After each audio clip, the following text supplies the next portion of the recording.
Going through the canyon grooves, but the sun's still hotter in the afternoon. Hello. Okay. So I just actually finished laying down the tracks for the first 8 bars. Really excited for the song. It doesn't have a title yet. Sometimes when I write songs, like, I know right away what it's going to be called. Sometimes it's just like it'll just speak to you when the song is done. So during our session today, which was July 13th, we got to work with Ant Clemons. So amazing. He gave us some really great advice. I just put this out. So our songs are going to be about like an ode to like an ode to Los Angeles, like a love letter to LA. I like to start off songs with lyrics. I'm a very lyric-based songwriter. So I went into my notes app and I typed in Los Angeles and I typed in California and I looked through all the notes that I have. And I landed on this one from October 28th, 2019. Familiar autumnal chill in the south of California. And then with that in mind, I got my guitar, started on the G chord. It's like my favorite chord. So when I'm trying to figure out a melody, I like to just kind of pluck some strings. This is a C add 9 chord. Very unusual for me. I thought I'd try something different. I kind of switched between E7 and E minor here. Just put a D in for transition. There's still a familiar autumn chill in Southern California. That's what I kind of had. I had some clips from like my voice memos during the session where I was just kind of figuring out the cadence of it. Because the first try is always going to be a little awkward, but that's the vocal melody that I landed on. So I got, there's still a familiar autumn chill in Southern California.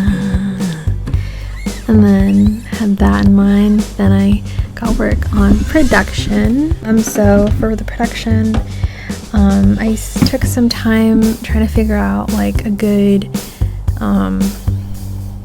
percussion that would match like the kind of chill vibe. I wasn't sure if I was gonna keep it chill or if I was gonna kind of amp up the energy. I didn't want it to be like Miami Dance Club, but I wasn't sure if I was gonna keep it kind of more like Fleetwood Mac or more like up tempo.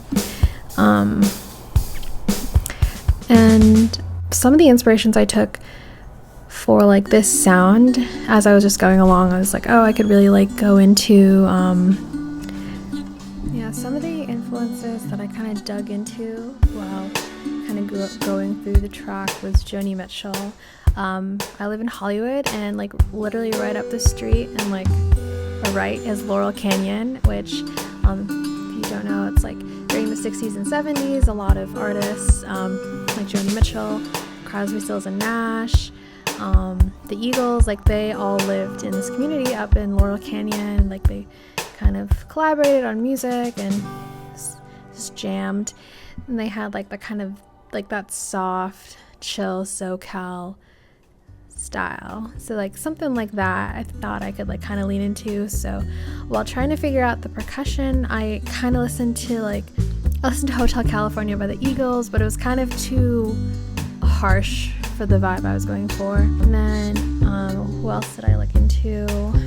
I tried listening to Our House by Crosby, Stills and Nash because I thought it would be cute to kind of reference, because they wrote that song about their house in Laurel Canyon, but the drums for that weren't quite right either. It was just too like rockabilly.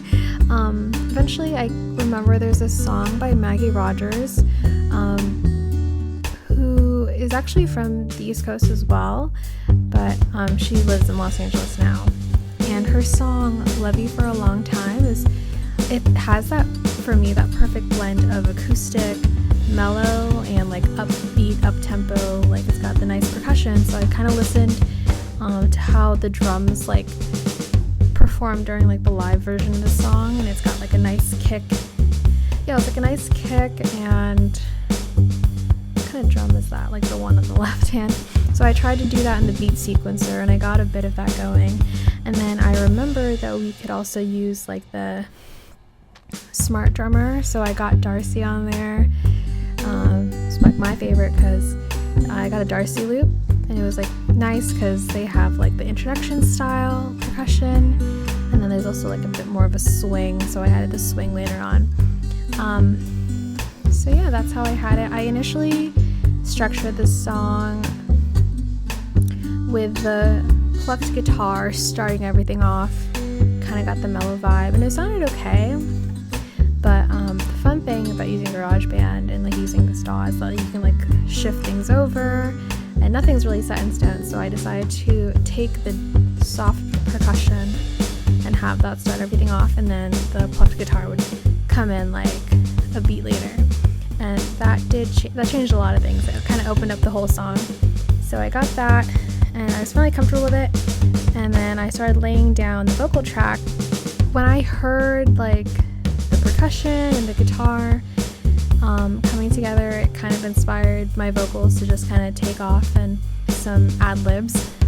So I had a bit of a ooh sound, and I love harmonies, and harmonies are kind of quintessential to like folky music. So I added some stacked harmonies, and the way I do harmonies is just like kind of by ear, whatever I feel like would need something stacked like that.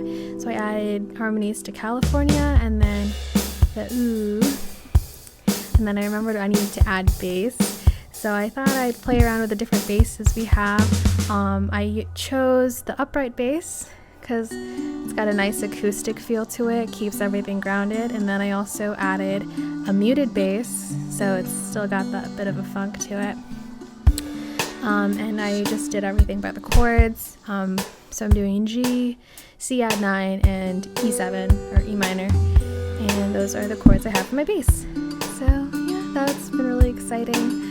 It sounds really cool. I've never really done a sound like this before, so I'm really excited to explore it some more. It really reminds me of like early 2000s Nora Jones, so that's really fun. Really excited to keep exploring.